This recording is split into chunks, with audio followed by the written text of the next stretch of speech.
If I look back at some of the biggest mistakes I think I've made, during my career while trying to make money over the years, there's one that always kind of keeps coming back to me, which is I never repaired my credit file when it was completely annihilated, back in the late 2000s, early 2010s. For anyone who doesn't know my story, I built up a very successful leisure and property and finance group of businesses back in 2002, 3, 4, 5, 6. And then in 2008, credit crunch, I went spectacularly bankrupt. And literally overnight, I went from having all these businesses, all this income, all these staff, and losing the lot overnight.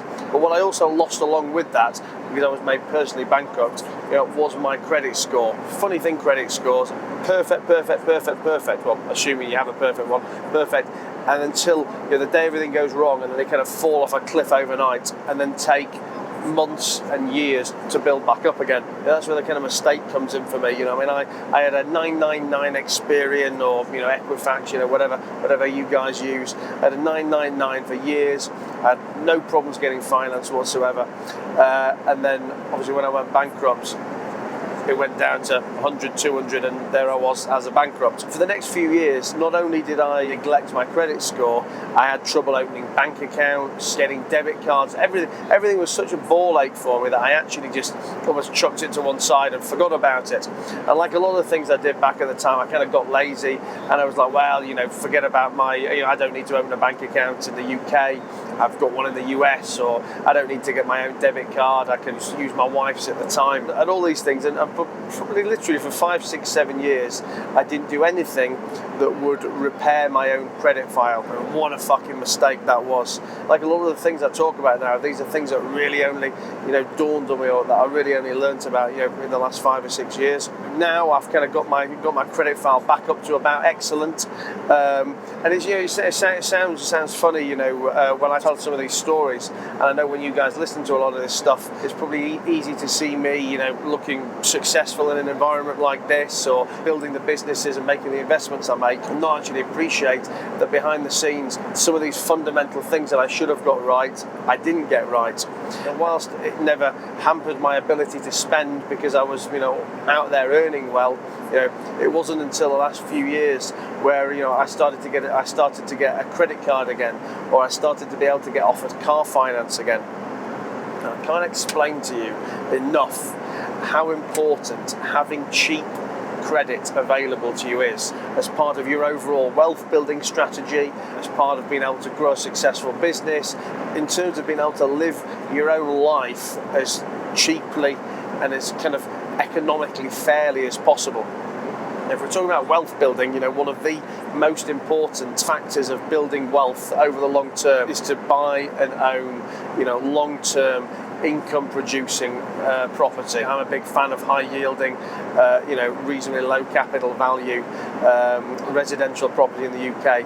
And to be able to buy these properties, you need to have access to mortgages, and not just access to any mortgages, access to sensible, cheap mortgages, sensible, cheap credit. And with a poor credit file, you will never get that. And if you can't get it, the whole metrics of the deal don't work. You may be able to get expensive finance, you'll be able to get bridging loans, but then these long-term deals don't work. You need to be able to get mortgages at 2, 3, 4% interest rates. You need to be able to have credit so that you can go and finance a car cheaply. And I'm not saying that so that you can go and flex it in a Lamborghini that you potentially can't afford. Even at the bottom end of the credit profile, if you have poor credit, if you don't have access to capital, you're borrowing from people that are extortionately expensive. So even if you're not looking to build a business, you're going to be finding yourself paying unnecessary costs. If you're building a business, then undoubtedly you're going to need business credit.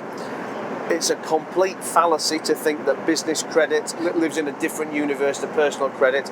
Any business lender, one of the first things they do when looking to lend money to a business is start to run credit checks and reports on the directors and the shareholders of the business. And you might want to say, oh, well, I've got a great business, my business has got great credit, so I don't care about my personal credit. That doesn't matter.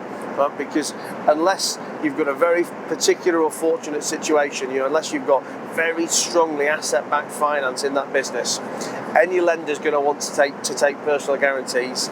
And even if they're not going to want to take personal guarantees, what they want to do is they want to understand your standing as a person. Rightly or wrongly, your credit file is used as an indicator for how you will behave as a person. If in your personal life you're missing credit card payments at the end of the month, or you're defaulting on something, or you're late on something, people will read that as an indication that that's how you live your life, that's how you run your business.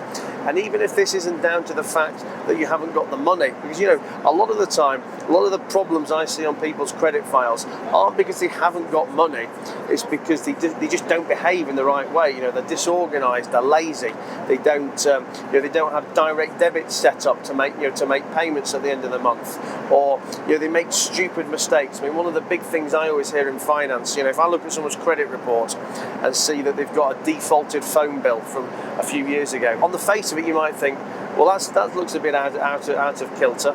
This guy has got assets, he's got a decent business, but he's got like a £300 default from a telephone bill from 4 years ago. And then you start to dig into these and ask questions of these people, and what you find out is, understandably but stupidly, it'll normally be a story like, oh, I got a mobile phone for my ex-girlfriend and I took it in my name, and when we split up she refused to pay it, but she's not with me anymore, so I don't want to pay it either. I'm taking a stand, I'm not paying it. I get it. Listen, you don't want to pay your ex-girlfriend's phone bill, you think you're taking a moral stand, but the reality is you're just completely fucking yourself. Because unless it's a very unique situation where someone's got the time and effort to actually give a shit about that stupid story, any lender's just going to look at it and say, not paid a phone bill, default, black mark, and not do the lending. So don't make these mistakes, don't take moral stands, don't be lazy. You've got to always look at your credit file almost like a muscle, your overall financial health and well-being, and you've got to, you need to look at that report on a monthly basis, if not more regularly.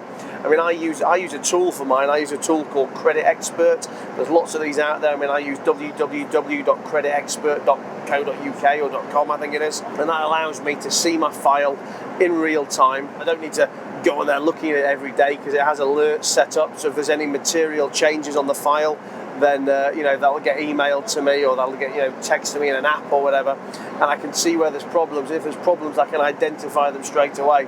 Any bills I have, they're on direct debit or they're on standing order to make sure all these things are paid on time. You need to live your credit file in the way that you should be living your life and your business in an organised manner, because that is the only public demonstration of how you're going to behave, and is absolutely crucial to being able to build wealth and to being able to build your business.